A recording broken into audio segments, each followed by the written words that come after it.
morning, everyone, depending where you are, and welcome to the fourth online panel discussion under the Higher Colleges of Technology Future Readiness Initiative.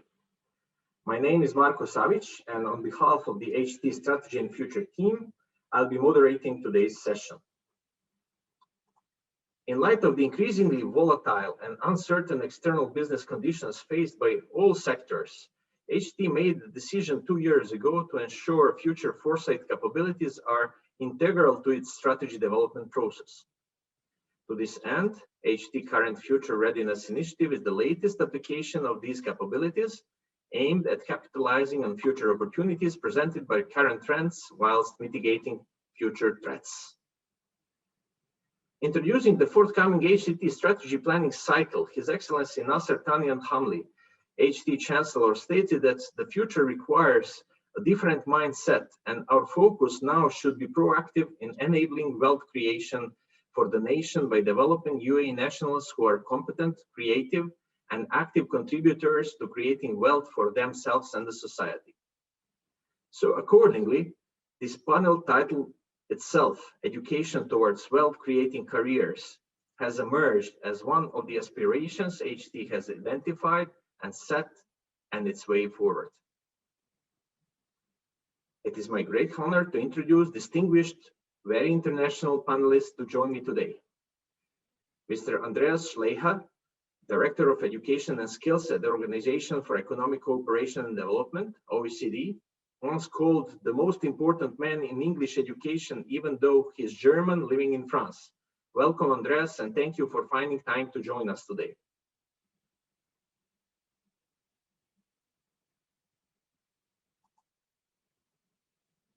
Andreas, can you please just turn your mic and introduce yourself?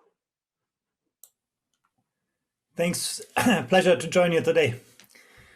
Thank you very much. Professor Maurice van Rooyen, inspiring academic and thought leader, and my dear friend, Group Rector and CAO at the Global University Systems, Rector of the University of Europe for Applied Sciences, who is Dutch, living in UK and managing German University. Good morning, Maurice. Good morning, Marco. Good to see you again, and thank you for the invite. Dr. Alex Zachovic, HCT Chief Academic Officer, former Vice President of SAIT in Calgary, Canadian, now living and working in the UAE. Welcome, Alex, and congratulations for the just concluded super successful first HCT Incubation Forum. Assalamu alaikum, shukran. Thank you very much, Marco, and it's a pleasure to be part of such a wonderful international panel. Ms. Winnie L.A., Advisory Board Member of Applied HE Singapore, Secretary of the Governing Board of CityU in Hong Kong, and formerly serving as at various academic leadership positions in Australia and UK. Good evening, Winnie. Good afternoon, Marco, and thank you very much for inviting me. Thanks to HCT. And Professor Ul Daniel Ellers from the Baden-Württemberg Cooperative State University in Germany, Vice President of URASH, International Association of Professional Higher Education Institutions with headquarters in Belgium, and author of significant book, Future Skills, that was one of the key references in preparing HCT forthcoming strategy. We are excited to have you here today, Ulf. Yeah, good morning from Germany. Thank you very much for the invitation. It's really a pleasure to be with you. Dear audience, for the further reference, you may access panelists' full biographies from the panel invite. In order to make discussion more interactive and dynamic, please excuse me for now on for skipping the formal etiquette and using just your first names. Also, due to the limited time, please excuse me for safeguarding the duration of each discussion. Before we start, I would like to provide brief information regarding today's session housekeeping. The panel will last about an hour and a half. An additional 10 to 15 minutes shall be dedicated to answering questions from the audience. Please feel free to post them in the Q&A section using chat section for chat only. We will not be able to harvest questions from there. Now, I would like to invite HCT President and CEO, Dr. Abdulatif Al-Shamsi, to give the opening address. Dr. Abdulatif, the floor is yours. Thank you, Marco. Thank you for the introduction. Bismillah ar-Rahman ar-Rahim wa salatu wa salamu ala ashraf al-mursaleen. Greeting to distinguished guest panelists who are distinguished leaders in applied education and who play a significant role in the future education of higher education in their home country. And with the introduction we just heard from Marco, we are very pleased to have Mr. Andreas Schleicher, OECD Director for Education and Skills, Professor Mauritius van Rooyen from Global University System, and Ms. Winnie Illy, Applied Higher Education Advisory Board Member, Professor Ulf Daniel Ehlers, Vice President, EURACHE and author of Future Skills, and my colleague, Dr. Alex Zahapic, Chief Academic Officer at HCT. As Marco just mentioned, in HCT, we are approaching the next planning cycle of 22-26, and the topic of this panel, Education Toward Wealth Creating Careers, has been identified as one of the 5 key strategic aspirations. With such planning underway, we are set to experience a quantum leap in higher education. We have already experienced a huge disruption to the education environment in 2020 due to COVID-19. Now, we must ensure our future readiness, prepare our graduates through a refined and expansive education ecosystem made of many things, such as personalized learning opportunities for all, various types of employment opportunities, such as self-employed ventures, freelance and private sector jobs, a strategic partnership with industry partners to ensure graduates have the right industry required skills.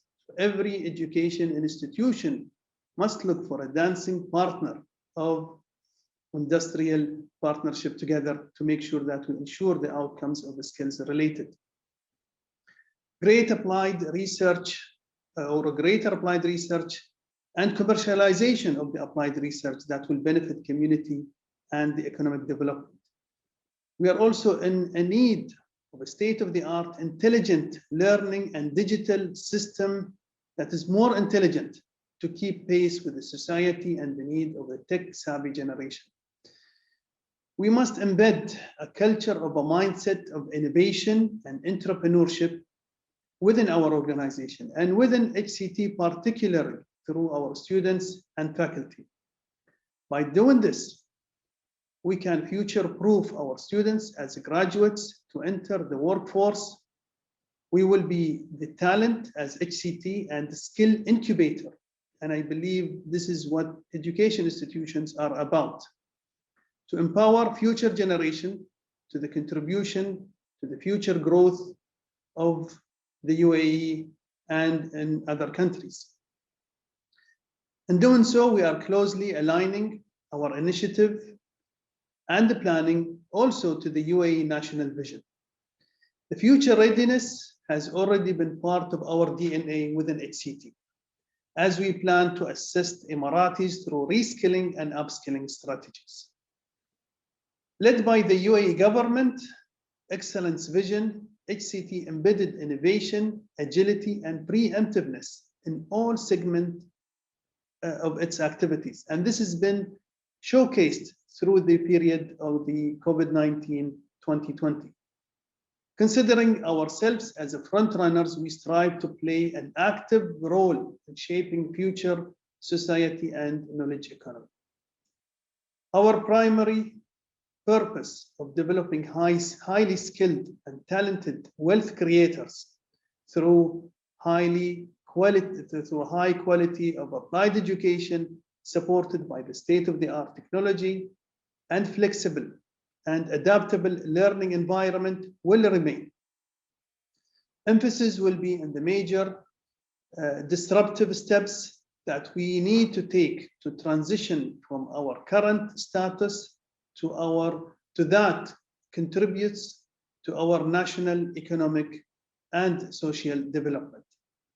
The panel today is perceived as a roundtable of internationally highly distinguished leaders trending to identify the key global trends influencing higher education approach toward economic and social wealth creation, to discuss of universities regarding wealth creating careers, reflecting the transformation in skill set demand, and provide advice how to respond to learners' multi-career shifts, having in mind extended human longevity.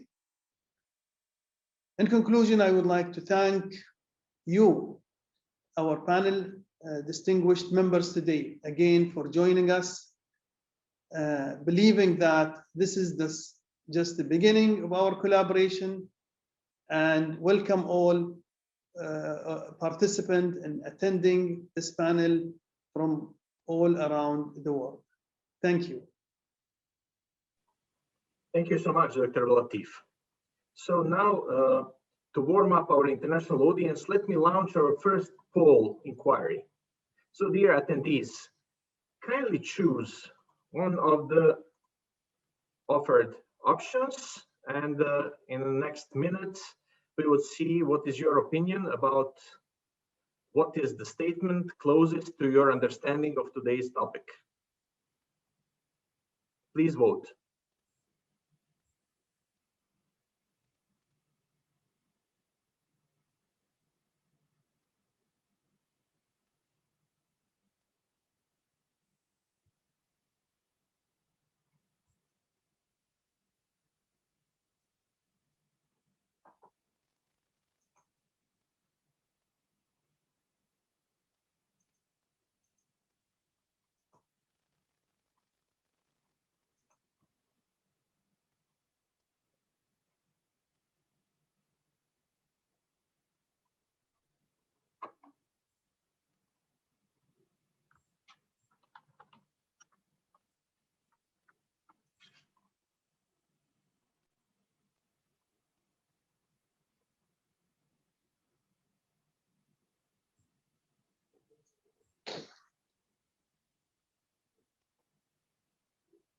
Okay, let me end the poll. So as you can see, the most of you understands the topic of this panel mostly aligned with skills development in anticipation of future market needs. The next response is interdisciplinary programs with concepts of wealth creation embedded in all. Then industry-driven curriculum aligned to market needs. And finally, flexible credentialing across the diversified and enriched learning pathways. So from here, I would like to ask our panelists to respond to the similar question from their perspective. So the question will be, how do you understand the term wealth creating careers and role of tertiary education and universities in supporting it? Let's start from Dr. Alex Zachovich, and let's keep about 4 minutes for each response. Alex, floor is yours. Thank you very much, Marco, and appreciate the opportunity to kick this off, because I think it's really important that we understand and get a definition of what wealth creation actually means. Wealth creation in the obvious sense can be a perspective from a financial or an asset type of perspective. But I think we have to also look at the net benefit to the community, the net benefit to the country, the culture. It goes beyond just this economic aspect. There's a whole bunch of things that get rolled into it. And when you look at what education, higher education provides, it provides, first of all, at the applied education perspective that HCT is at, it's definitely the skills and competency based level. Once you get past that, you are creating citizens. You are creating citizens that could be entrepreneurs, could be intrapreneurs, but they're also going to be community leaders. And so that wealth creation has a very, very broad definition when you look at it. And I think we have to take that into account. It's not just like, going back to my own personal references, hockey in Canada and my team, the Buffalo Sabres, generating wealth through advertising and very rich hockey players. No, there's actually a community around that hockey team that cheers and supports that team. It's like Manchester United, or it could be the IPL in India. You develop that whole wealth and that enthusiasm around it. And I think an organization like HCT can be a leader across the country, just like other similar applied education organizations can be. So we have to look at that definition to start with. Thank you. Thank you, Alex. Andreas, please. Yes, thank you so much. First of all, I want to commend HCT for actually launching this discussion and looking also beyond the comfort zone of universities. I think it's a very important discussion. It's one that is surprisingly not very often done. Wealth creation obviously depends on having the right skills. I think that is very, very clear, but it also depends on the capacity to extract value from skills. And I think that second part is often forgotten. It's about, can you turn better skills into better jobs and better lives of people? And that's sort of connecting the demand and supply side. That's what our data at the OECD shows very, very clearly. Entrepreneurship being very much at the heart of this. It's not about learning for a job or teaching people for a job. It's about helping people to create a new job. Now that I think is a very, very important part. And by the way, I think it's a strength of HCT by integrating the world of work and the world of learning where wealth comes from. I also like very much the point that Alex just made, that this is beyond the transmission of academic content, that it's very much about citizenship and people who can actually not just advance their own wealth, but also the wealth of societies, economically and socially.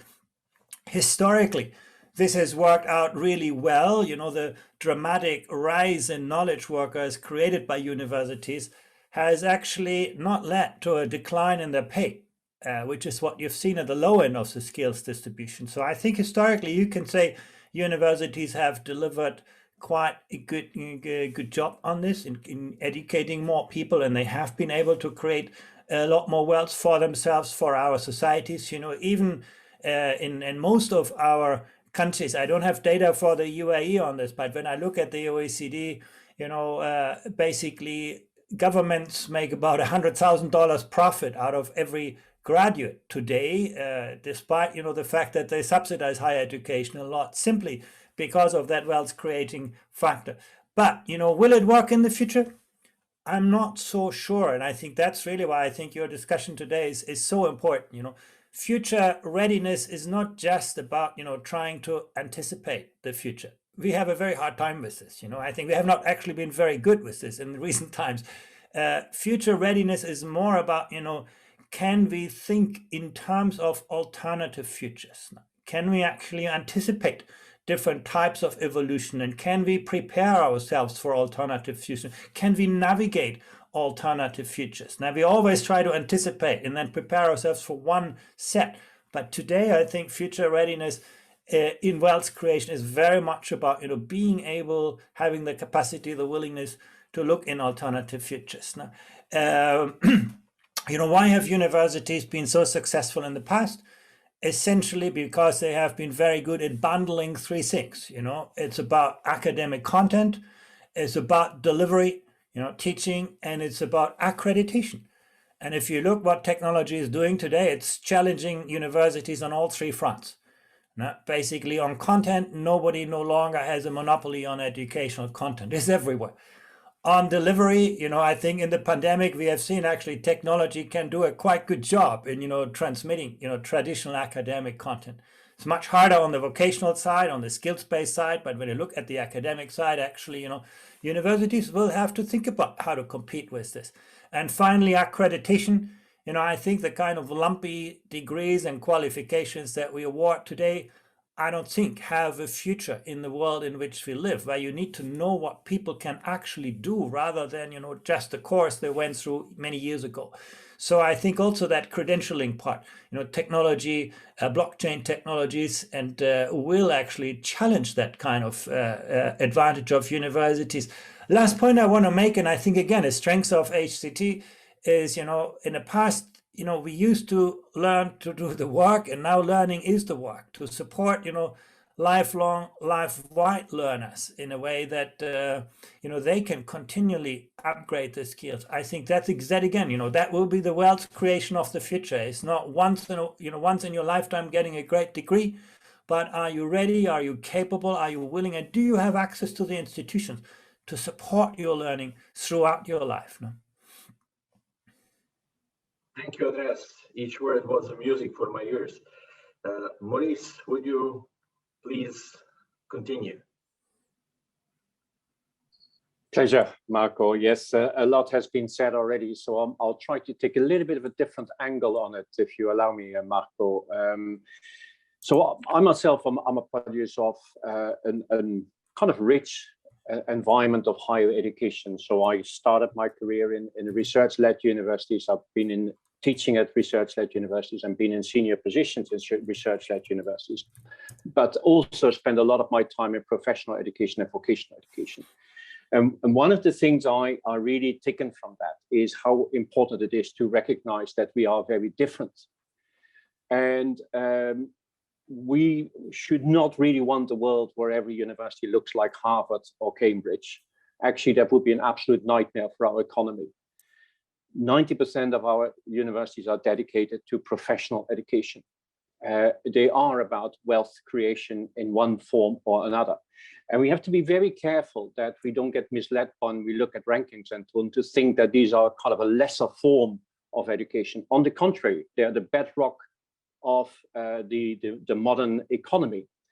And they should teach that in its own way. And that's why I think this webinar is so important, to focus and say, what exactly is the aim of an education in an institution which is focused on that professional, that wealth creating dimension of education and society.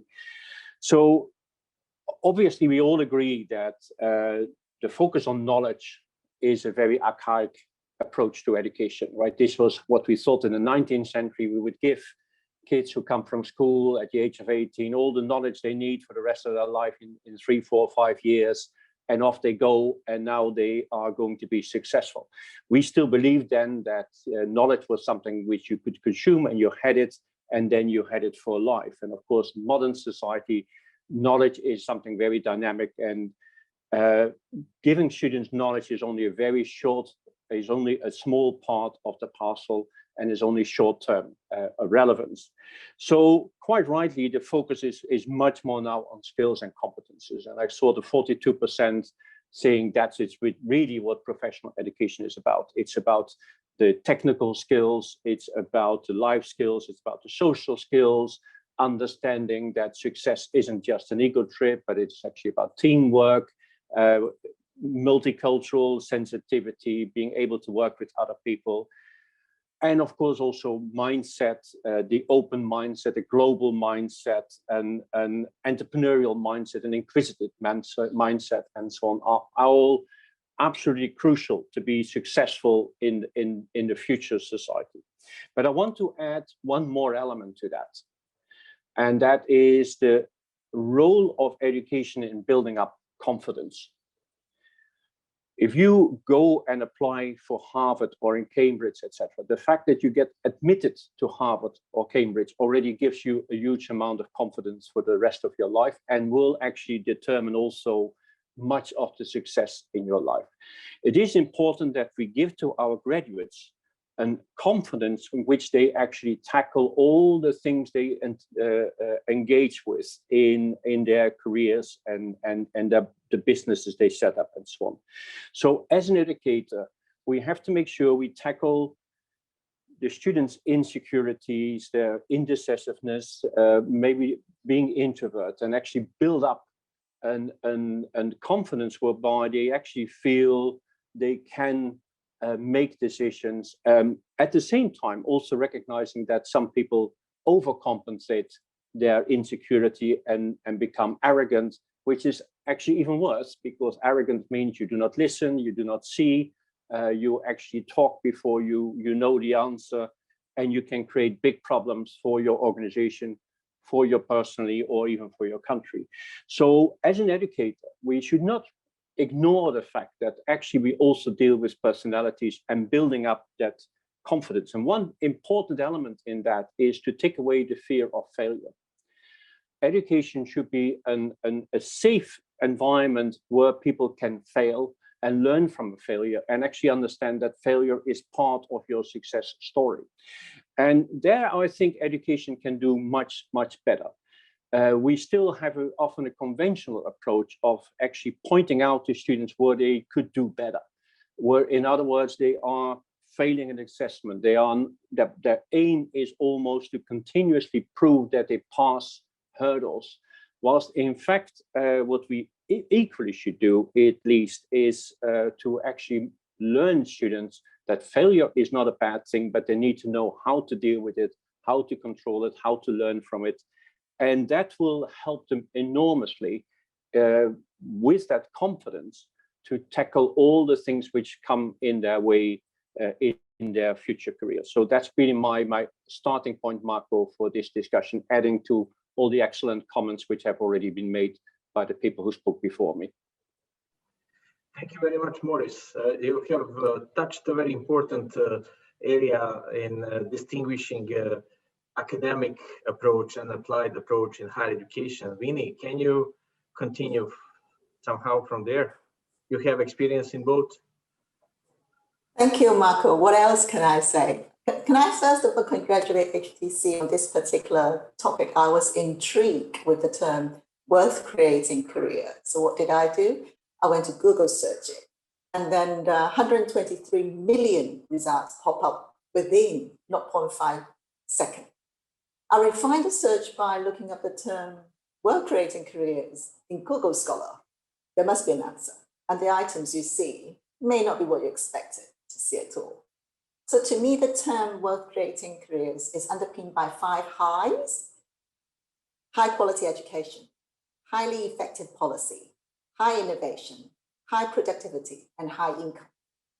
To a very large extent, tertiary education institutions, including universities, can occupy a very substantial role in defining and delivering high quality education and high innovation, with highly effective policy support from national governments in funding and policy towards education, training, and research. One thing I would say is the tertiary education sector could take a lead role in the definition of innovation beyond technology and includes business processes, systems, and leadership.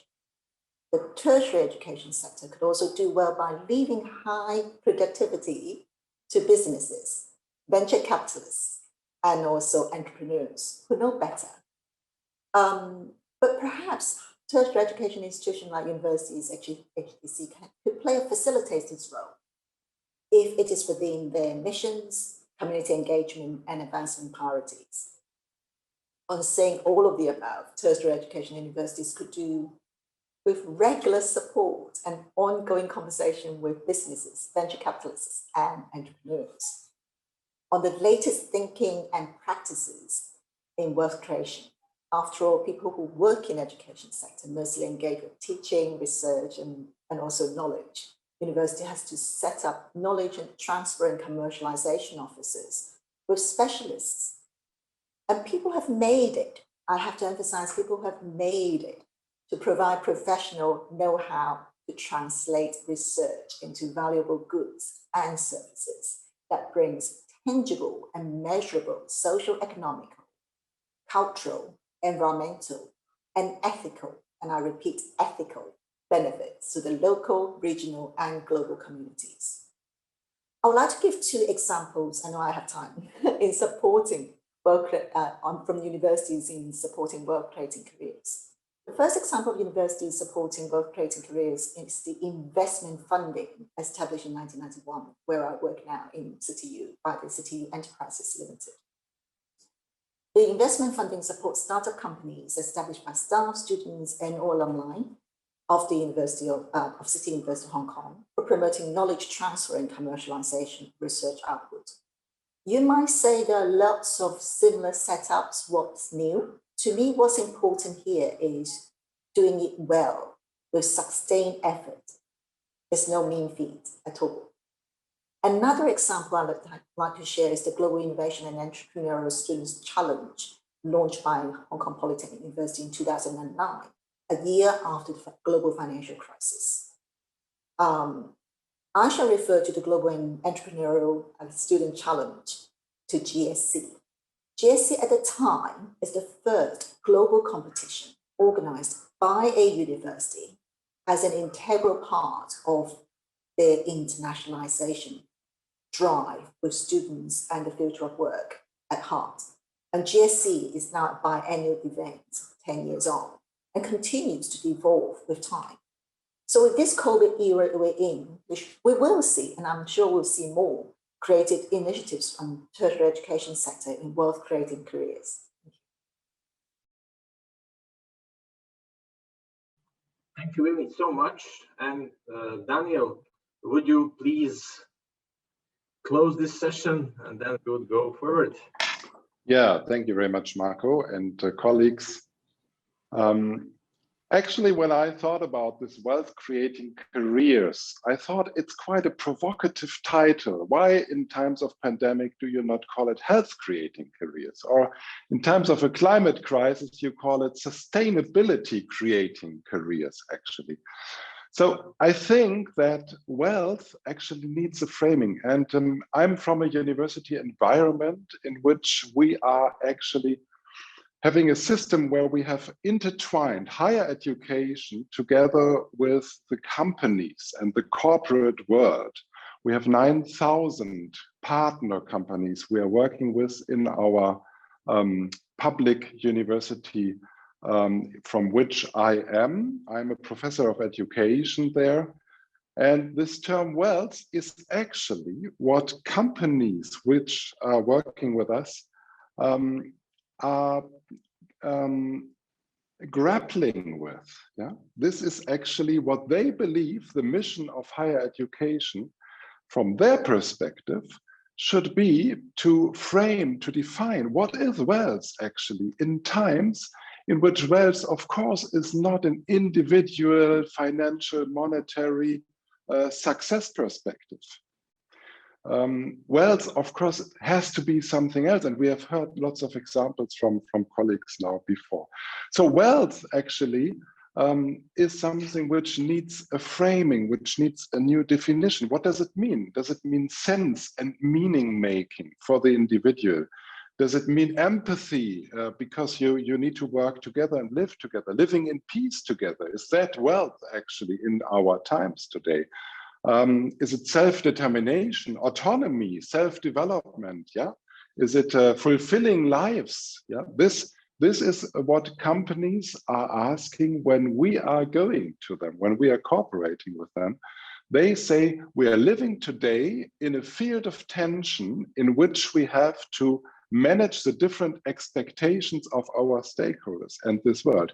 We're living in a world in which we are seeing that we need to invest into sustainable livelihoods, into peaceful environments, into stable, regulated international markets in which we are actually working more with our employees on values of our company and cultures of our company, then we are working with them on the knowledge they need to bring, because they anyway need to be very knowledgeable, very bright young people when they come to us. So the values are important. So wealth needs a real good framing. And what we see is that the mission of higher education needs to become more and more the place, to be the place where we are having this discussion. What is the wealth which we actually want to see in this world?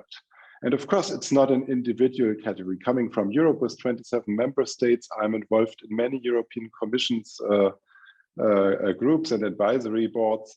And I can tell you that when 27 different countries come together, there's always a discussion about more individual or more collective views of the world. Yeah? But then in the end of the day, what we have to see is that we only will manage to tackle the challenges which we are facing as countries, as individuals, as countries, as nations, as a world together and not alone.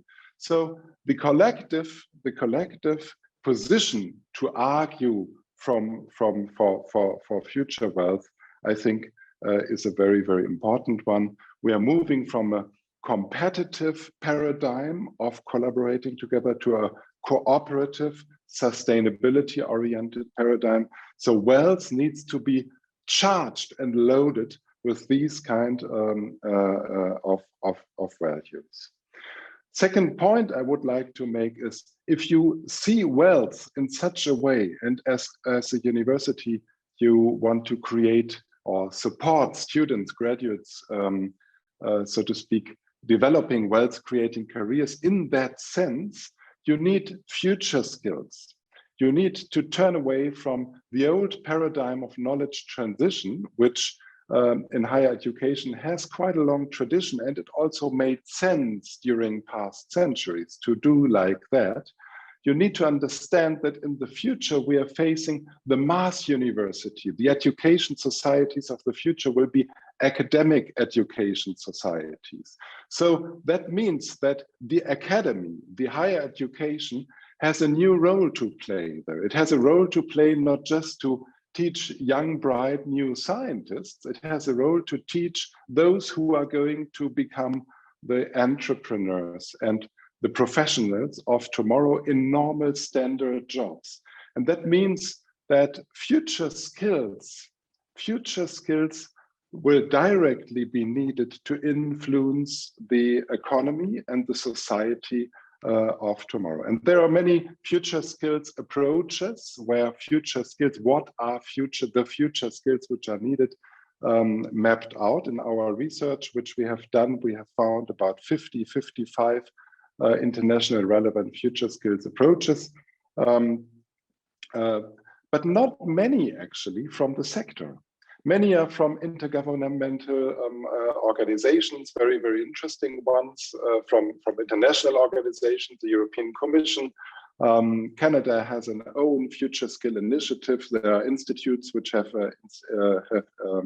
future skills initiatives, but there's not much work done on this issue of future skills as the enabler for wealth creating careers in this framed new way from the sector itself. So that's my second point. We need an alliance. We need a new alliance. We need to come together as higher education institutions to think about our future missions, our future skills, which we would like to see our graduates taking away from their higher education experience into the world, into societies, into companies, organizations, and their families.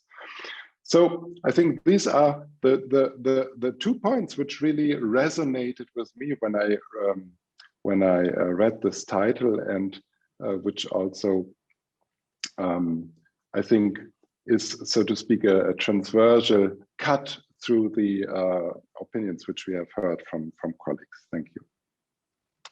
Thank you, Daniel. Let's move to the second question.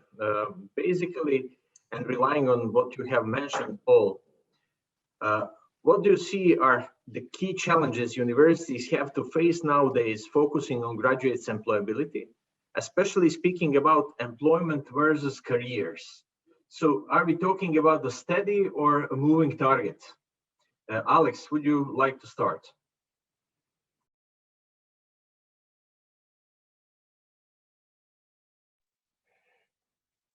So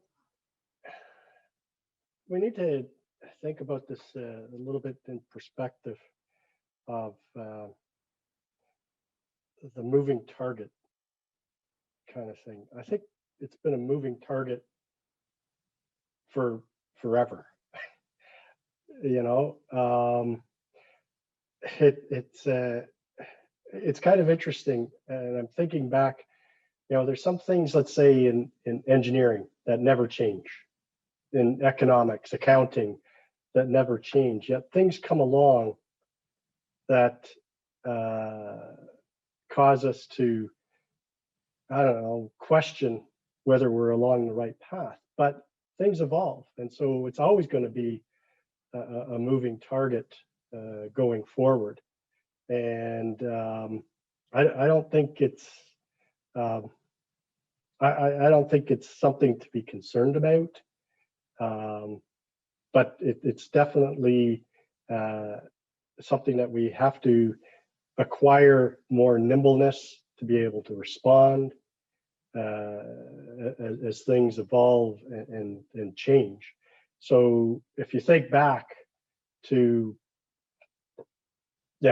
something very basic as a slide rule, evolving to computers, to calculators, you just incorporate and build these things to iPads on the shop floor, or doing inventory in warehouses and things like that.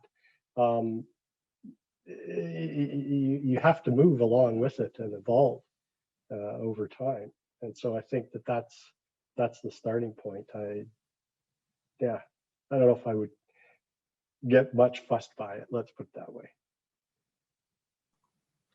Alex, Vinny. Generally speaking, universities enjoy a deliberate, peaceful, and actually protected environment for academic pursuits. There is no doubt that globalization of higher education in recent years, the foreseeable megatrends observing the global higher education, and more recently, the pandemic have drastically shaken the global university communities. I do not have any official data to offer you, but it is not uncommon to find employees in universities who have only one employer throughout their decades-long career within institutions. And many of them move from one position to another without a competitive recruitment process, and yet hold a substantive position or portfolio with a very wide span of control from budget to number of staff. I do, however, have lots of sympathies towards universities' career officers, because the daily challenges they face are generally disconnected from universities' priorities in resource allocation, capability, and capacity building. So with the above generic backdrop where universities are in, then overlaid with the massification of higher education in the past 2 decades, graduates' employability is actually a very complex and challenging task for university to work on beyond the obvious employment in professions, such as medicine, pharmacy, nursing, physiotherapy, radiotherapy, law, and engineering. Is it a steady or moving target? I slightly disagree with Alex there, and I'll argue it is a steady target in a way. The challenges on employment versus career could be managed by harnessing the collective wisdom and dedicated efforts of the university communities. And here in particular, I would suggest by unlocking the power of inviting alumni to contribute meaningfully and purposefully. I shall leave my contribution here, and perhaps we could discuss specifics in the Q&As. Thank you so much. Maurice, please. Thank you. Yeah, so I already referred to the importance of skills, and especially social skills, and the importance of understanding how success is defined as teamwork rather than an ego trip. And I already referred to the importance of building up confidence, to take away the fear for the future, to take away the fear of failure and so on, and actually get people to engage with that unknown future. I want to add to that one more thing, and that is the importance of creativity. Sometimes in our education, we make a clear distinction between those who go more the kind of the engineering, the technical side and so on, and those who go into the art school and develop their creativity. And I think if you really want to be successful in your career, in that uncertain future, actually all of our students should not be afraid of that creativity.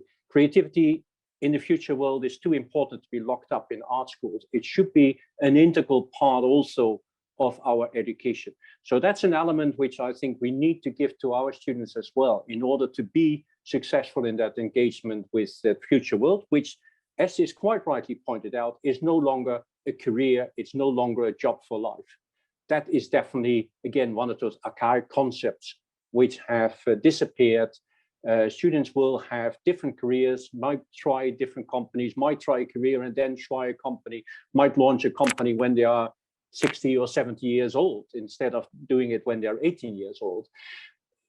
That is actually very exciting, but we do need to make sure that we really give the students the tools to do that. And the reference made earlier on by Ulf, the importance of, for instance, the work which is done in institutions like the Deutsche Universität für Baden-Württemberg in cooperative education, is actually a very good tool to help students to develop and understand that it isn't about this is the classroom and this is the workplace, but actually it is linked together. And I'll come back to the point I made earlier about professional education being actually very different from the classic academic education approach. And one of the things you didn't say in your introduction, you could have added when you did my introduction, Marco, but that might have been a too long list, is I'm also co-chairman of the World Association for Cooperative and Work Integrated Learning. And of course, my friend in Baden-Württemberg is an active supporter of that organization. Actually, I hope that HCT will become an active partner of that organization as well. What we do is promote work integrated learning and actually show that in order to prepare people in professional education for a professional life in an uncertain future, that you really need to show the symbiotic relationship between the classroom and a workplace. And actually, learning isn't just a conceptual effort, it's also something which you need to experience, it's do learning. And very important, and there's something I'm passionate about, is not only about work integrated learning or cooperative learning, it's also about learning integrated work. And that is that learning does not stop at the point of graduation. And education and educational institutions actually should stay with their students and actually recognize that in that changing future, we actually continuously have to support our students. They are students for life, not just for until graduation. Here, your piece of paper, and now good luck. Again, that's an old-fashioned way of approaching education. It is actually much more about a lifelong partnership. Thank you, Chris. You gave me a great introduction for the next question. Reflecting to numerous debates regarding new or future skills, and having in mind extended human longevity, shall higher education focus on minimizing need for career shifts or support them effective facilitation? So let's start from Andreas, please.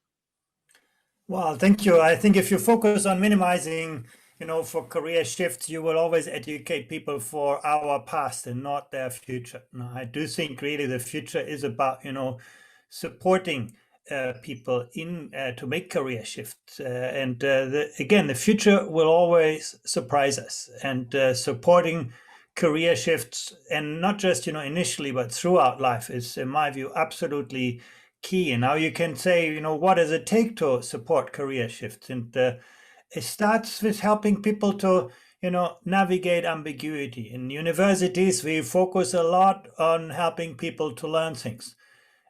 We need to do better on helping people to unlearn and relearn things when the times change, to get ready for paradigm shifts. And I think that's something universities have a hard time with often. They have an established body of wisdom. We disseminate it and hope that people get ready for this. But I think in the time in which we live, getting ready to give up, favorite beliefs, ideas, when, the context change, I think is very, very important. So navigating ambiguity. Second point, I think really critical, is to do more to help people develop a growth mindset.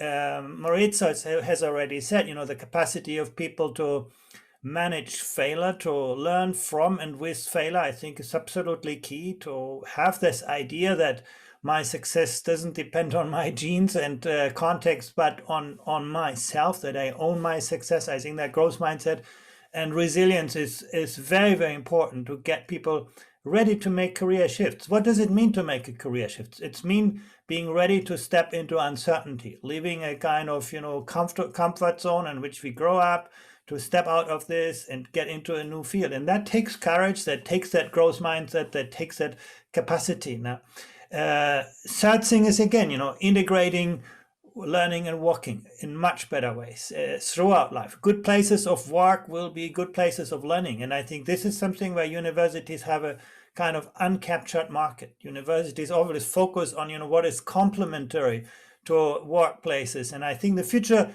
university, if it wants to support career shifts, probably should get much more integrated with the workplace, supporting people throughout their lives. Now, we also need to understand, the kind of things that are easy to teach and maybe easy to assess are precisely the kind of things that are nowadays easy to digitize, to automate, to outsource. They are disappearing so rapidly from our economies. Now, the world no longer rewards people just for what they know. Now, Google knows everything. The world rewards people for what they can do with what they know. And that concept of competency, I think, is going to be very, very important to support career shifts. And even in the very traditional academic disciplines. No? Today, if you want to help people develop, good scientific skills, don't worry about, teaching them just about physics and chemistry. Teach them to think like a scientist. Now, can you design an experiment? Can you distinguish questions that are scientifically investigable from those that are not? Those are the kind of enduring foundations on which people then can build their lifelong, life-wide learning. If we just focus, on the transmission of superficial content, people will be out of date very, very quickly. And again, it's about supporting ongoing career shifts, giving people the motivation, the capacity to navigate that future territory and create their own careers. I think is going to be absolutely vital for wealth creation in that broader sense. And again, I very much agree with Daniel here. I think this is not just about economic wealth. This is about the wealth that we need to live as a successful kind of citizenship. No?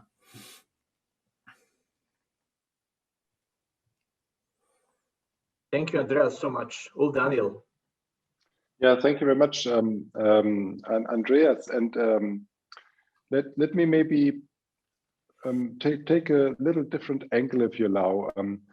We in my university, when I came there 10 years ago, I was really intrigued that it seemed to me to be the largest live laboratory of higher education and private corporate companies collaborating together. And with these 9,000 companies, we have a field in which we can do research. And we did in the last 5 years focus on this very question: what are actually the conditions which we as higher education need to create so that the graduates are ready for the future needs the companies have, the corporate world has. Also, the public institutions. We are also working with kindergartens and hospitals and clinics and town halls and so on, NGOs. So that was really the question. When we went into these companies, we did interviews, we did surveys, expert panels and so on. What they told us is the world is changing in that way that we as companies have a hard time to keep the young people for more than 3, 4, 5 years, for this life career. That's changing totally. It's really, really difficult. So what we need to do, we feel, is we need to change our mindset towards these young people. We need to be the mentors, the enablers. If the young people feel with us when they are here, they can develop, they can move on, and they can move to the side. If they feel they need a new job, a new challenge, we support them as mentors, as coaches. And that means we need to change our leadership models also, they told us. We need to have leadership models which are focused on the individual growth, which are focused on enabling the future for young people. And that's a total different thing we were actually doing in the past. In the past, we were very much oriented towards slim processes and streamlined, so to speak, architectures of clear, logically structured companies. And now we need to see, we are really feeling that we need to follow the creativity of our employees, that we need to build the creativity of our employees for a better future. And the question is really, are we as higher education, think about your own institutions, colleagues who are there now listening, are we as higher education ready to provide these kind of support to graduates, that they are growing in that way, that they are moving into the corporate world, into their professional life, and really take things in their hands there, and they're developing and shaping their environments? Or are we still rather in the segment in which we are teaching them safe answers for safe questions? This exactly is what companies tell us, the responsible people there. This is what they do not need for the future. So Marco, yes, I would say that we are, with your question, really tapping right into a field in which we are talking about a total systems approach. We are talking about different demands, needs, and conditions in companies. And we are talking about different demands towards graduates and thus also towards higher education. I think that's a very, very important question. Yes, support graduates finding their way. And then also, I have to say, get into a dialogue with the corporate world, with the professional world, where your graduates are moving into, because only together we can build these kind of wealth-creating careers. Thanks. Thank you very much all for the first part of our panel. I would like now to start our second poll to see how do we consider the customer's perspective, or who are really customers of the higher education. So here is the poll.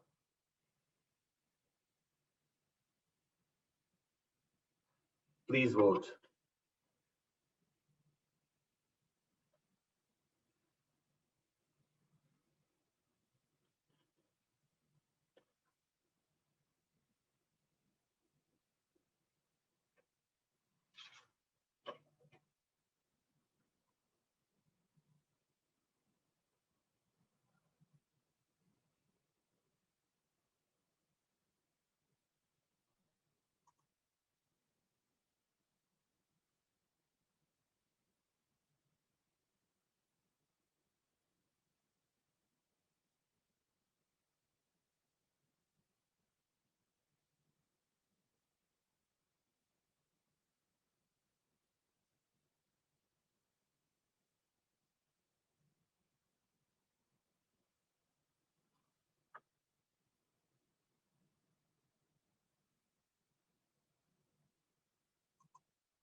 So it seems that most of us comprehend this in a very wide way. We can think about a singular potential customer group. We are serving all of those, and we have to find a way how we would respond to each of the requirements of all of those customer groups. So based on this, I would like now to hear from you, dear panelists. How do you understand current and future learners' expectations from universities? And what would be the key tools to attract them, engage them, and ensure they will receive the value they expect or they pay for, depending on the system we are talking about? Is it public or private? Let's start from Ulf Daniel. Yeah, it's an interesting question. Of course, learners are very individual and in the different parts of the world, subject to different conditions they are also studying. And I think we need to keep that in mind, that we are talking, when we talk about higher education systems, we are talking about a very, very diverse and broad range of conditions throughout the whole world. In general, I think that we probably would find consensus that we are moving from a knowledge-driven higher education approach to a competency-driven higher education approach. Competencies are defined as abilities to act in uncertain environments, basically. Yeah. So if you if you have this ability to act successful in a future complex, problematic, challenging, uncertain environment for which you're not prepared, that's what you have acquired, then what we would call a competence. And again, the question to all of us, are we actually providing these kind of environments, or are we more often still, you know, inclined a little bit to maybe leaning towards, you know, conveying more knowledge, transmitting knowledge to our students? And of course, there is a big drift, or a big draft, you can maybe say, towards this kind of approach, because what can be tested can be learned. That's the approach we're having in higher education. And we are wonderfully well skilled in testing knowledge, but we are not in testing competencies. Around the world, this is a challenge we are facing now.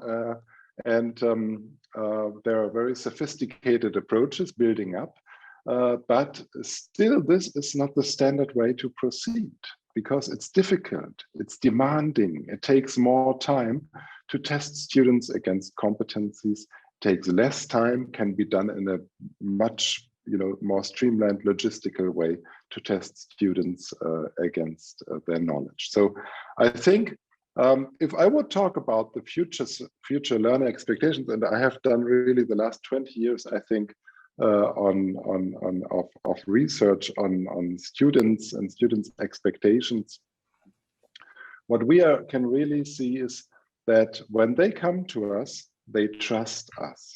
They trust us as institutions. And we need to take this responsibility, which we have, very, very seriously, very, very seriously. And higher education has a responsibility to be a step ahead, to be the instance in society which is reflecting how we are moving, where we are going as society. Yeah? We are largely, in the world, autonomous institutions which have this position to reflect on where we are going, actually. What will be pitfalls? What is the future holding? What can be alternative worlds? And that's what we need to take our students with us on this journey of, like Andreas was saying it, on becoming professional in inventing alternative futures, and then ethically challenging this alternative futures, and then becoming competent in developing their own action theories around these alternative futures. So from my wording, you can see that I'm very, very much into this concepts of developing personalities rather than conveying knowledge to students. And I think this is where we are actually, in the future, will have the work to do. And that's where we need to professionalize as higher education institutions much more. Thank you, Daniel. Andreas. Yeah, thank you. And I actually agree with very much of this. You know, people will no longer go to a university to consume academic content. You know, there will be so many more interesting ways to doing this in the kind of digital world today. So I think that's clearly not going to keep universities, tertiary institutions in business. You know, young people go to university to meet great people, you know, to meet professors, to have the discussions with them. They go to university to work with researchers in a laboratory, to do things. They go to university to experience social life on campus. So I think, you know, if universities want to remain attractive to people, they have to develop a much more holistic understanding of, you know, the future lives of people. And that's really what developing competency is about. You know, it's about that sense of giving young people that sense of agency and also co-agency. You know, I'm not alone in this world. I'm connected with other people. I learn to appreciate different ways of thinking. I learn to appreciate different ways of walking. Look at the world through different lenses and so on. I learn to build new things. You know, it's about, you know, this idea of entrepreneurship, this idea of building things of intrinsic positive worth, things that make a difference. I learned to deal with tensions and dilemmas. You know, the world is no longer black and white. Again, navigating ambiguity is so important. And perhaps most importantly, I learned to take responsibility, responsibility for myself. I learned to live with myself. I learned to live with others. I learned to live with the planet. I think actually if universities can provide those kinds of experiences, probably they're going to attract young people in the future. And again, I think Ulf, Daniel said this already, for faculty to become more of a coach, more of a mentor, more of a facilitator, and not just in the university time, but throughout life. I think that's where people will need help. If we want to make lifelong, life-wide learning a reality for all, people will need a lot of guidance, will need a lot of support, a lot of help. And I think the future role of universities will probably be less in the early stage of people and a lot more in this kinds of providing people with company, and also working very closely with the business sector. Now that's where much of the learning will take place, and that's where much of the support will be needed. So I think that's very important. Ulf said that basically one of the challenge is that we can't assess those things.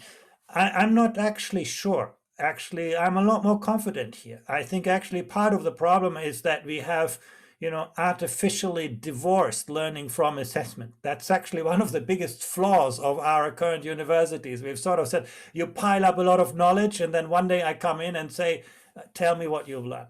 That was not how learning used to be 1,000 years ago. Actually, learning and assessment were always integrated. For me, that's also the great strength of vocational education and training. Now, you learn by doing. You work on real problems, and your work has real consequences. If you make a mistake, it actually matters. It's not something that is just done in an ivory tower. So I think we can actually integrate learning and assessment much better than we do today.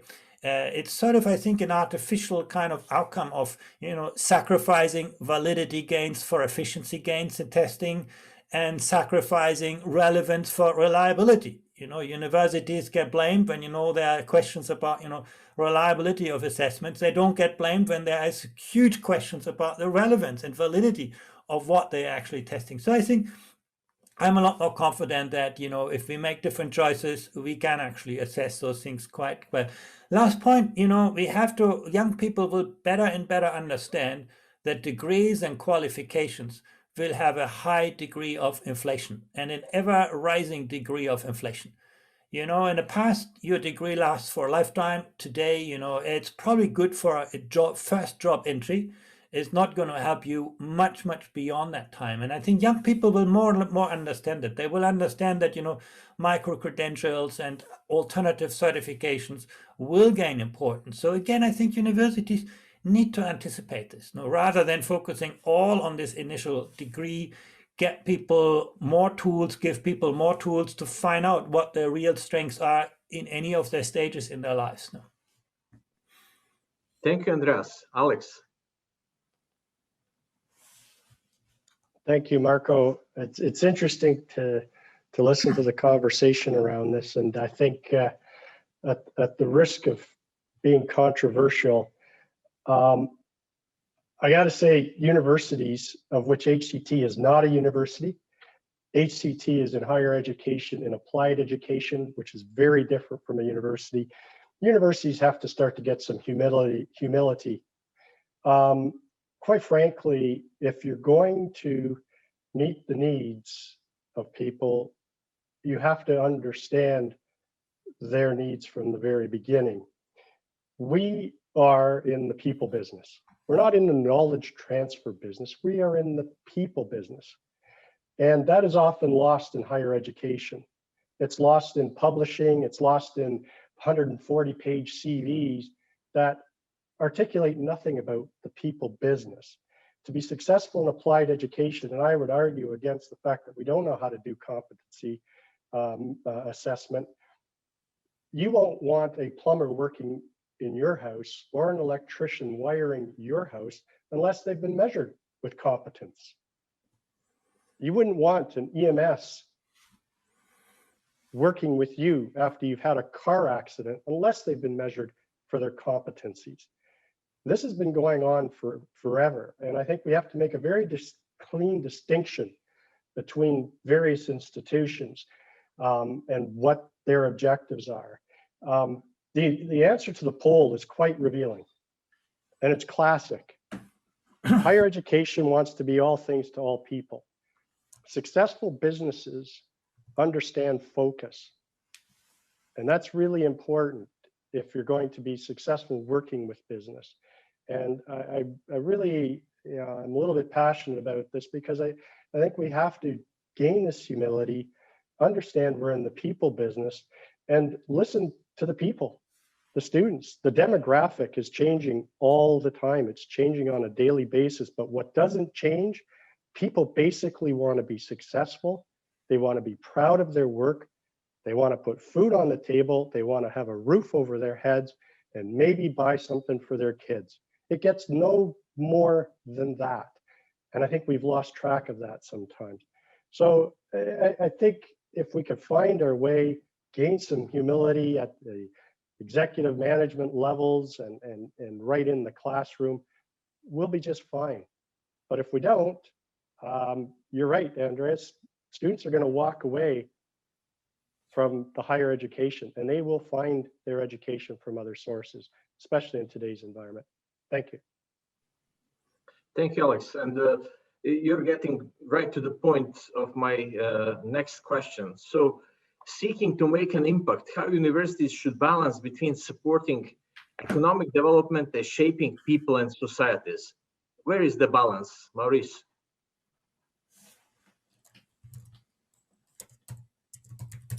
That's an easy one, Marco. Thank you for that one. Where is the balance? I think I was reassured when I saw that 76% realized that an higher education institution nowadays has a lot of stakeholders to engage with. Gone are these simple old days when we would just focus on our learners and that were our stakeholders, and we just make sure they pass their exams, right? This is gone are also even the simple days of focusing on ranking and saying, how can I score being the top dog in academia or something like that. Especially for an institution like HCT, reality is much more complex. We have to serve many more stakeholders, and that is maybe uncomfortable, but that's the reality if you want to be successful as a higher education institution in a modern society and have real impact. And I think that is the real point here, the impact. What are you trying to do as an educational institution? Effectively, you're trying to shape the future, right? You're not just serving customers, you're actually making sure you have a real positive impact over both individuals and society as a large, at micro and at macro level. Where are we heading? And that's a massive responsibility. We are not supposed to follow. We are supposed to lead. That's the definition of education. And that is a big challenge, because if you got it wrong, you failed the test as an educational institution. We are putting to a test as well. It's not just our students, it's also the institution as a whole. We need to have a real leadership here. And of course, part of leadership is listening. And I really appreciated what Ulf Daniel shared with us when he said, well, I'll listen to the employers. And this is what the employers said. And one of the things the employers said was, we do not know. They actually look at the educational institutions and expect leadership from educational institutions to show where the world is working and how they should deal with their employees and so on. That is the real challenge. And it's an exciting challenge, right? So what do we know? We know that things like a world where people go for a job, they get a job specification and they get a job for life.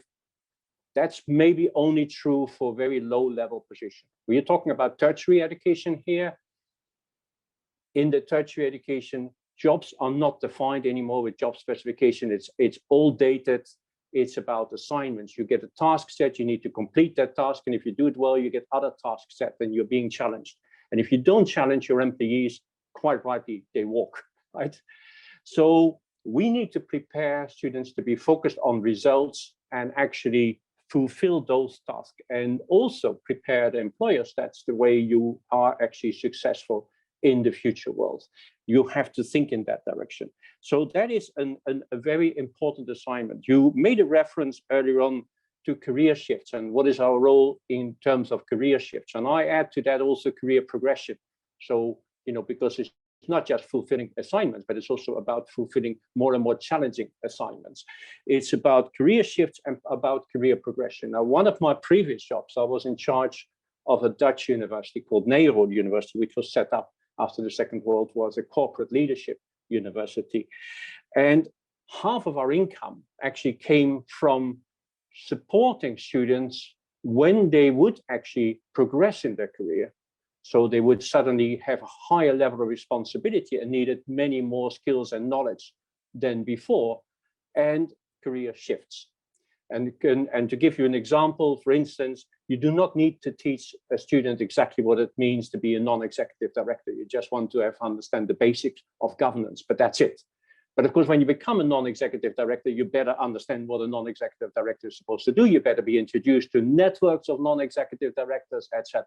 So this is what I call the just-in-time education. It's not just about getting you a degree. It is about being there just in time, continuously seeing that work and learning relationship as a symbiotic relationship. And that is so important for institutions like HCT, which want to have real impact, direct impact on the future and the development of society. One of the key elements in that, and which hasn't really been mentioned so much, is actually that digital agenda, the digital tools can be so helpful in enabling that. Right? We do not have to have students physically in classrooms anymore. So we can much more easily go out to the workplace and support them there. So that's something else which I would want to flag up, that we need to learn to teach students. We need to teach students the way they are going to work in the future. And that is how you really prepare your graduates. And this is how you really are going to have impact in society. And this is how you lead rather than follow as an educator. Thank you, Maurice. Vinny. This is a very interesting question. As we all know, universities engage in knowledge creation, dissemination, and application. So like Alex said earlier, and I'm agreeing, universities and higher education institutions essentially are people organizations. They're knowledge organizations. Universities are expected to be good social citizens and obliged with responsibilities with their immediate local community, to the regions they're in, and are members of the global academy. So seeking to make an impact, universities should always anchor whatever they do with their missions and values. And Alex gave us a wonderful example of what HCT should be focusing on, for example. So I'm going to share with you one specific example at the University of Newcastle in Australia when I was the Deputy Vice Chancellor. We focus on 3 E's: equity, excellence, and engagement. Equity of access to a quality education and research excellence coexist, and they do not compromise each other. The Vice Chancellor then, Professor Caroline Millen, who is now the Chief Scientist of South Australia, used to famously say and remind us that we do not trade equity with excellence and vice versa. What does that mean? It's something that's not easy to achieve at all, but with the balancing act firmly in place, guided by institutional values, a university founded by its own people, for its people, so access should be met by merit, despite background, live up to its mission. So the percentage, I'm going to give you some statistics now. The percentage of students from low socio-economic background enrolled at Newcastle in Australia is 26%, well above the national average of 16%. And the university sits very comfortably in the top 7 of research excellence and consistently ranked #1 in industry-related research income. And now it has set up Excellence Award to recognize community engagement, industry engagement, and global engagement on an annual basis. So I would conclude that university should be able to balance between supporting economic development and shaping people and societies if they're purposeful, confident, and aspiring. And I have to repeat, it has to be really purposeful. It has to have focus. So I'm drawing a lot from what Alex said earlier on, focus, purposeful. I'll also add that actually lots of celebrations and shout out would be wonderful for staff morale and for students to recognize that actually success breeds success in that sense. Thank you so much, Winnie. And for the very end of the panel part of this event, I would like to give you a very brief 2-minute time to reflect on how do you see the future of higher education in 5 years from today, and what would be the major factors to shape it. So let's start from Ul Daniel. The future of higher education will probably be influenced by 4 scenarios. One is that it will be more individual. That means that we as higher education institutions will see more students which are following a networked study pathway, not just starting in one university and finishing in the same university, but having a learning journey throughout their lives through different institutions, following their individual purposes, intentions, and interests. The second one is that it will be more personalized. So we will see more higher education institutions which will ask students what their intention and their mission is. We will stop using predefined curricula, and we will ask students to develop their own curricula in the beginning, of course, all validated with coaching and academic boards and so on, but then having study pathways which are really personalized, tuned to the context of students. The third will be the scenario of future skills, I believe. We will turn away or turn much more towards supporting students in developing their personalities, developing future skills like we discussed during this session today.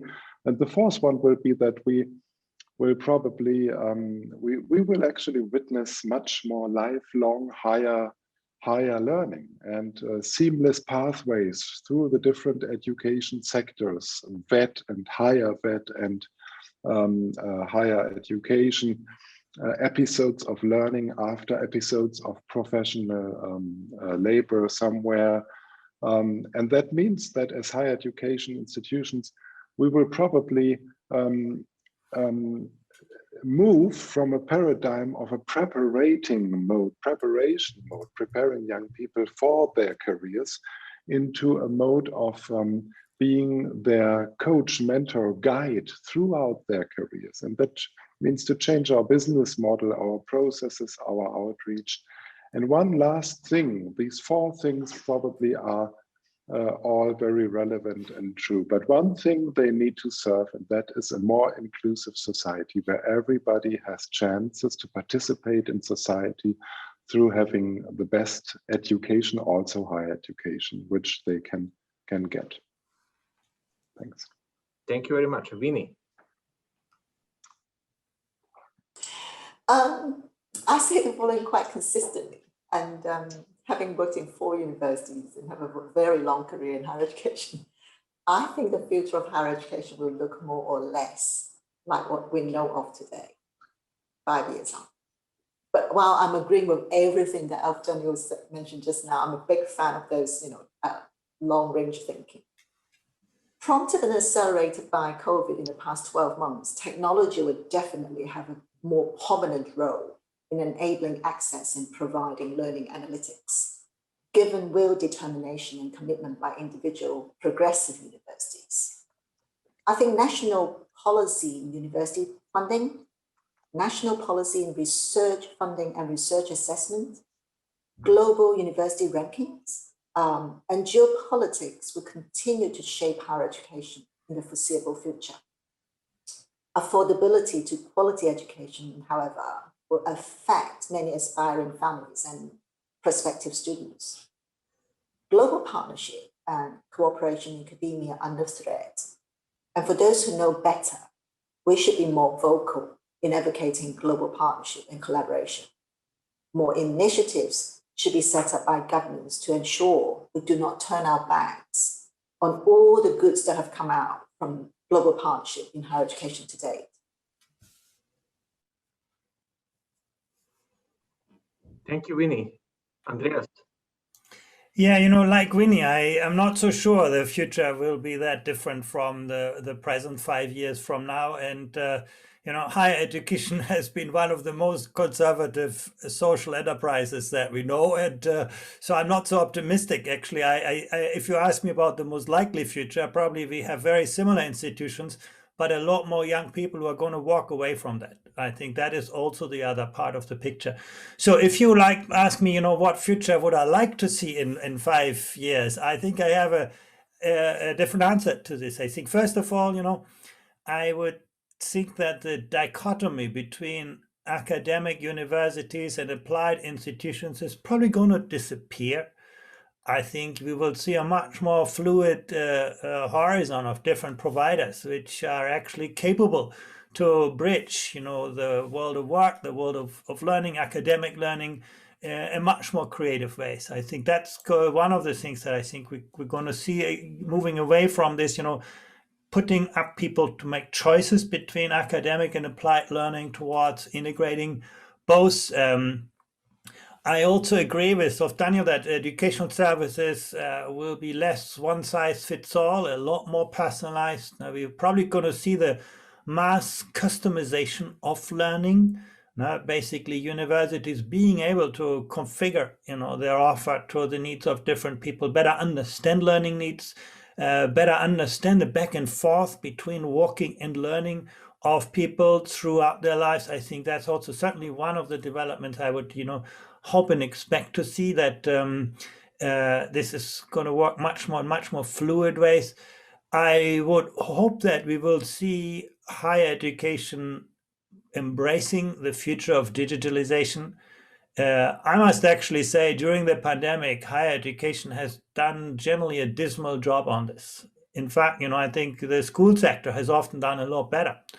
You know, higher education is basically, you know, digitalization has meant we digitize, we conserve our current ways of teaching through technology, rather than we use technology to transform our ways of educating. And I think that's an area where I hope, you know, 5 years from now will be a lot further, you know, using digitalization for learning, using digitalization for accreditation, for coaching, to support tutoring.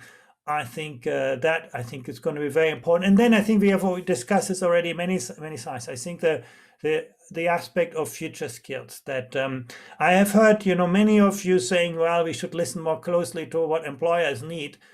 And I agree with this. But, you know, employers are very good to tell you what they need today.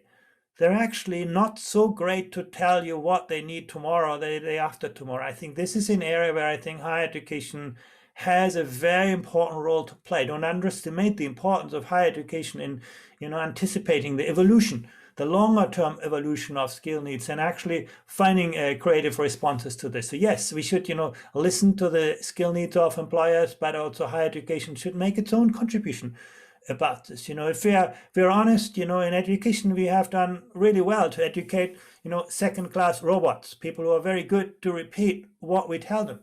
But actually, artificial intelligence pushes us to think much harder about what makes us human. And I think this is not a question that's going to be answered by the labor market. I think this is a question where higher education itself has a very, very important role to play. And I hope in 5 years we'll be further to this. Now, this is about, you know, the kind of cognitive, social, and emotional skills that will enable us to complement, not substitute, the artificial intelligence we created in our computers, because in the end, you know, that's what's going to create long-term value for young people today. Thank you, Andreas. I saw an excellent graph maybe a few months ago, which shows the relation between the industrial revolutions and education, who takes the lead.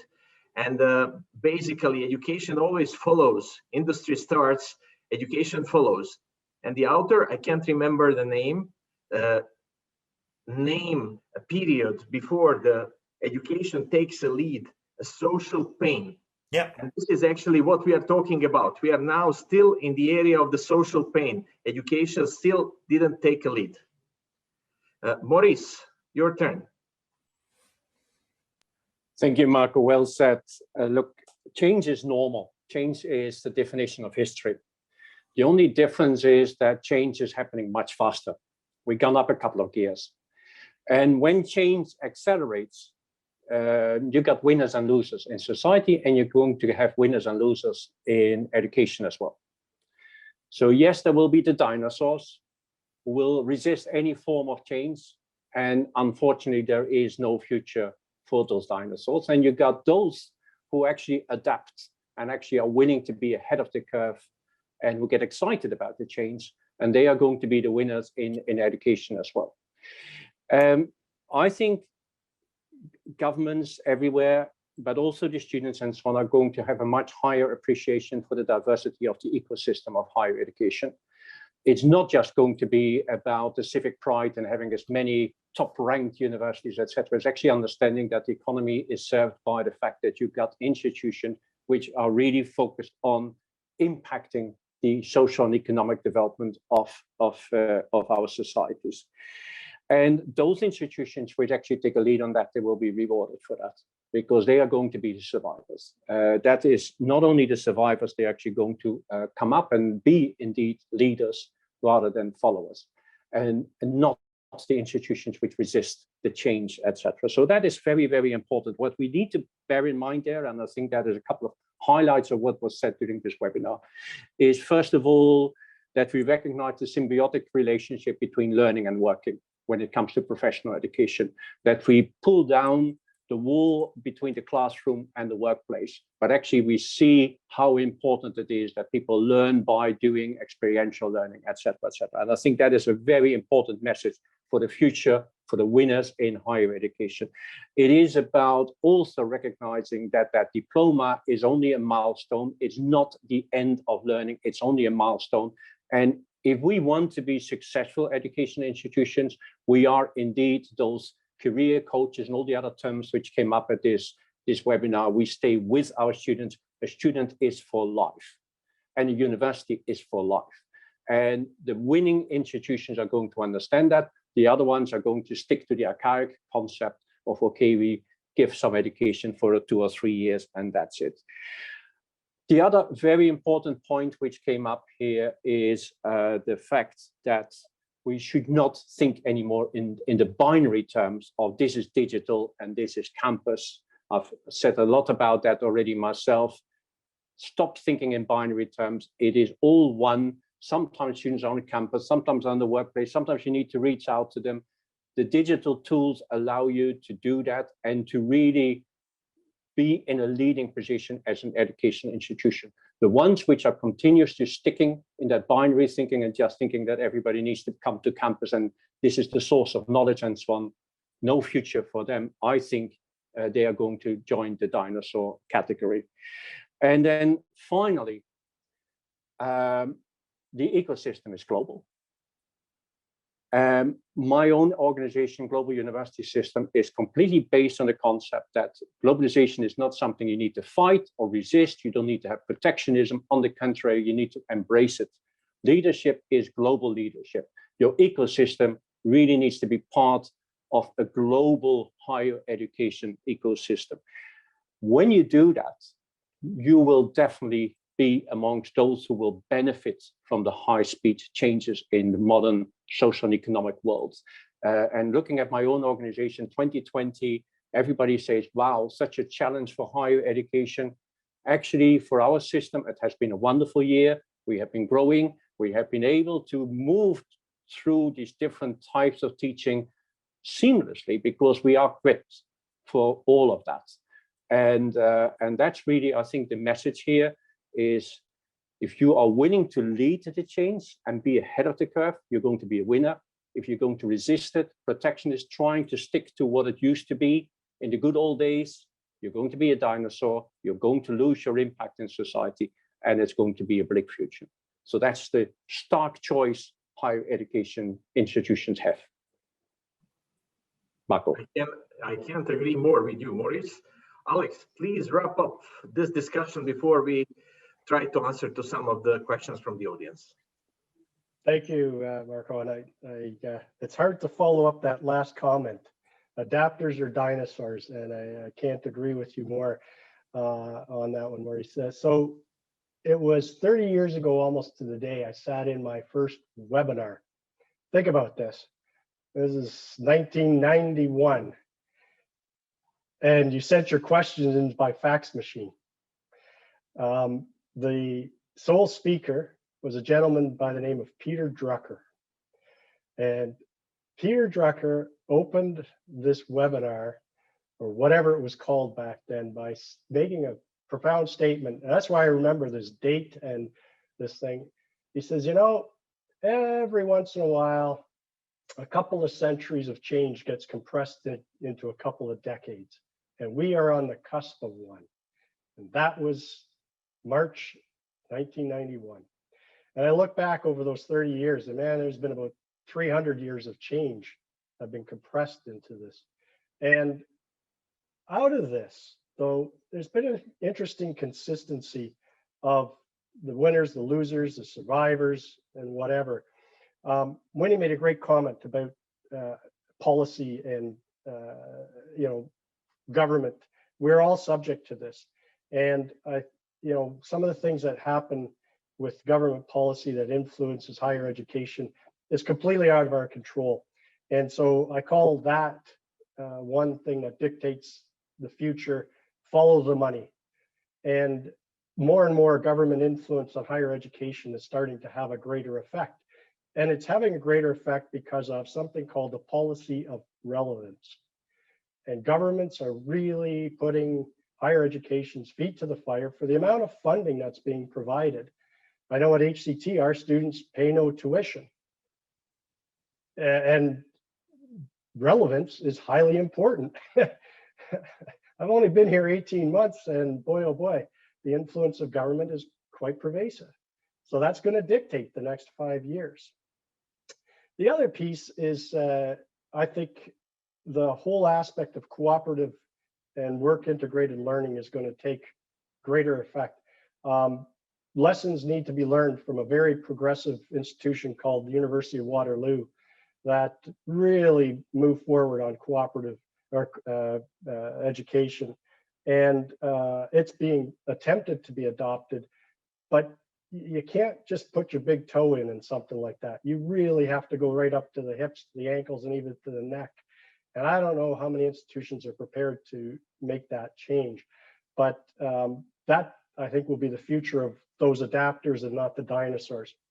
Finally, the last thing I enjoy this question so much because the simple answer is to look at the leaders that we are developing in our organization and who are they going to be in 5 to 10 years, because they're the ones that are going to shape it. It's not us on this panel.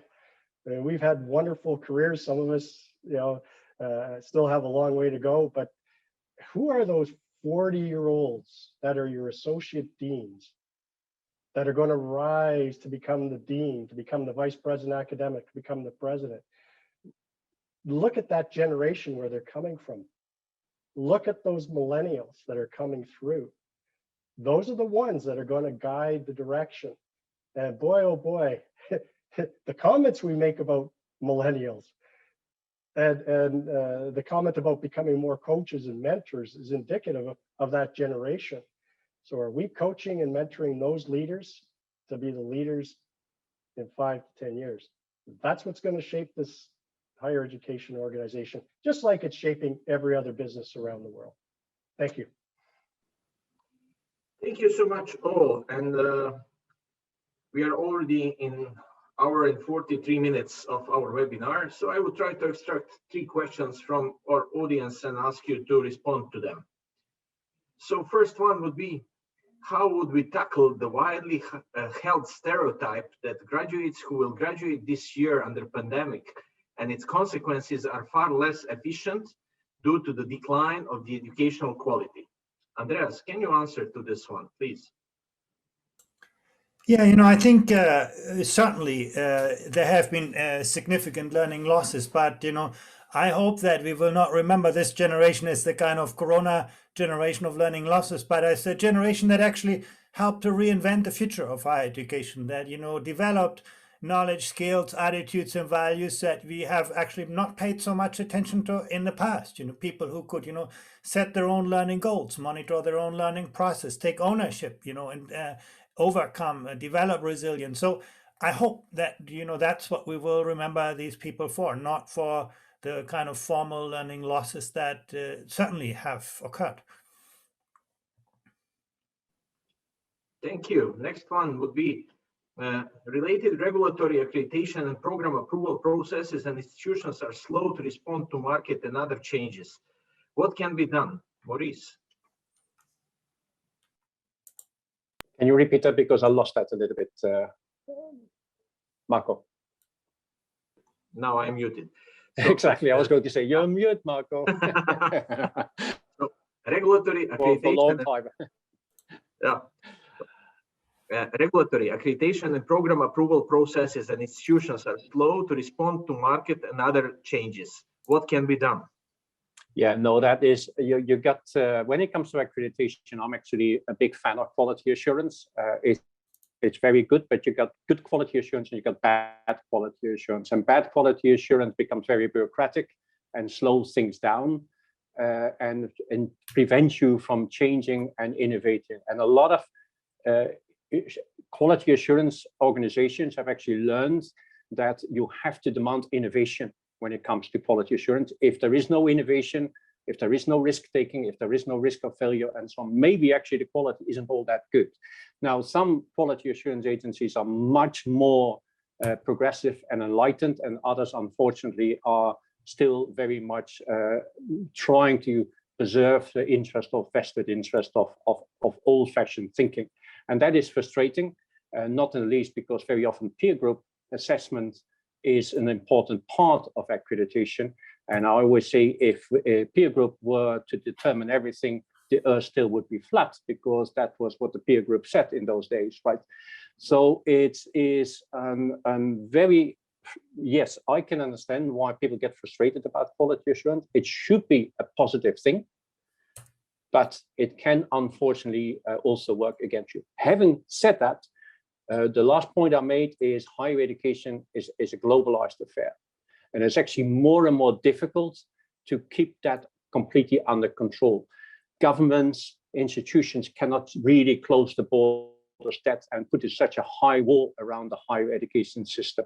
And a lot of the innovation in higher, in terms of quality assurance, accreditations, and so on, are possible because universities can operate across borders very often, and therefore actually best practice from one country can more easily be imported in other countries. But having said that, unfortunately, there's still a lot of latent protectionism. So yes, I can see why people get frustrated about it. It shouldn't be like that at all. But quality assurance agencies, procedures, institutional as well as national, they sometimes still have a long way to go to actually understand the world has changed. Thank you, Maurice. Are we at the higher education link passion and career for students' fullest potential? Is there a framework that guide linking competences with passion, not only the future career in the government or a private institution? The key word here is passion. So, Vinny, can you respond to this one? How to deal with passion when it comes to students' expectations? So how to balance between the passion and wealth? Is passion part of the wealth? Sorry, Marco, what and wealth? So passion. Passion. Yes. So, right. I think you can actually. I think if you cannot do things that you love, you won't actually give it your 100%. So how then do you balance the passion with wealth-creating careers? The two tends to go hand in hand because you don't feel like you're working. You feel like you are actually living your dream. The challenge then actually is, well, at university, how are you being supported? and also nurtured and encouraged. And I think all the speakers have actually talked about, wonderful ideas, how that could be possible. I don't think we can see in general all universities doing that. And I think Maurice gave a lot of good examples of universities that tend to be in one corner and they will not move. And it'll be down to institutions that actually absolutely believe in this and absolutely believe in potentials of students. And through the leaderships, and I think Alex articulated it really nicely earlier, in terms of identify your next generation of leaders, they can experiment, take the students through that passion and wealth creating, and create some wonderful projects. I think that's a really good question. I think that's very doable for progressive institutions. Thank you very much. One more for Ul Daniel. Among the driving sources which shape the future of jobs and skills in the world are technological progress, which will open the new horizons for non-existing opportunities, especially in the fields of artificial intelligence, robotics, automation, and advanced manufacturing. How do you see a balance between those, let's say, highly technical skills linked with fourth industrial revolution and transferable skills most of your research is all about? Yeah, we have written a long and I think in a very extensive way about this. That's actually the last 10 years of research, which were asking the question, how do universities need to change when the world is entering into a phase where societies are influenced through digital media in a very, very deep sense. Yeah, how does university need to change? How does higher education need to change? And I believe it's difficult to have a short answer, but I believe what we need to realize is that digital transformation does not mean technization of higher education. It means really to ask the question, what is our profile as higher education institution? What is our profile? What are our values, which we really are rooted in? What is our mission? And how can this values and this profile and this mission be supported through digital technology? I think contemporary higher education cannot play a role without digital technology. That's absolutely clear, and it will be absolutely transformed also through digital technology. But there is a danger to think that becoming digital means to become future oriented. We really need to see education first and ask the question, how can we support education, our values and goals, reaching out to our stakeholders and constituencies in a better way, in a more meaningful way, in a way that we cooperative more, in a way that we are empathetic with each other more and better through the way that we are networked.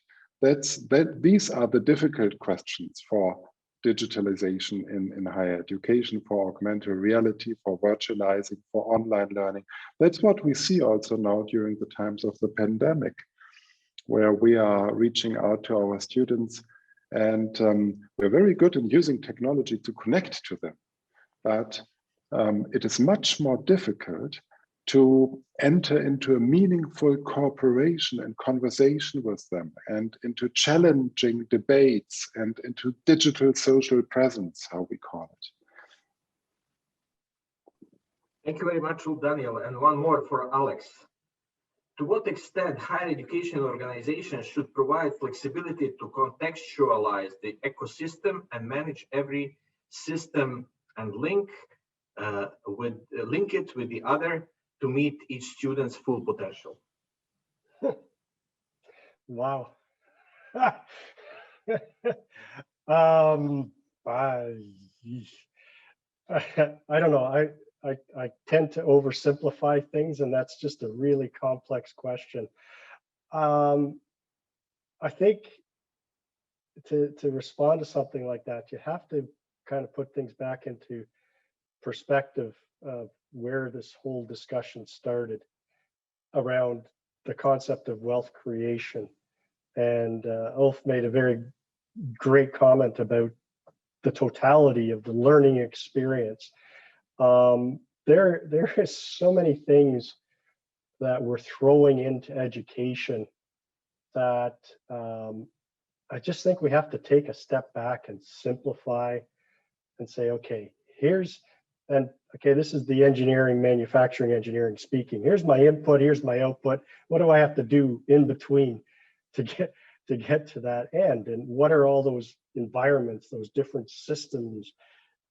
And yet, when you sit down and you actually ask the student, when I walk the campuses here at HCT, they're asking me, well, yeah, I'm in media, I'm in engineering, but can you teach me about how to manage my personal budget?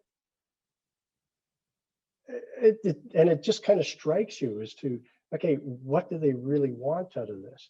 When, through this pandemic, and we're operating at 20% of student capacity, and you ask the students, I just want to see my friends in person again.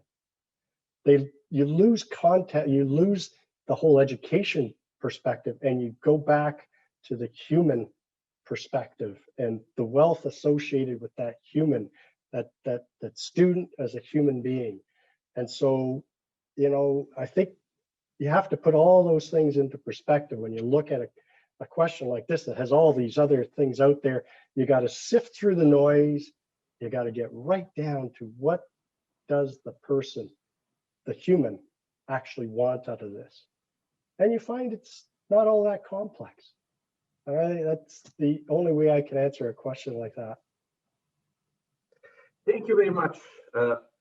I'm really sorry that I took maybe a little bit more of the time you have been dedicated to this panel, but I'm sure that it was very interesting discussion and that we would be able to spend additional hours speaking about the topic. On behalf of the Higher Colleges of Technology, I would like to thank you all for your time and for your wonderful contribution to this discussion. And I would like to ask you also to follow our announcements and join our next future readiness webinars, which are following in a month from now. Thank you all and have a great day.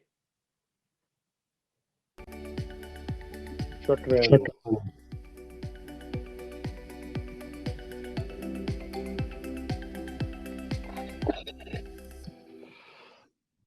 Oh, dear.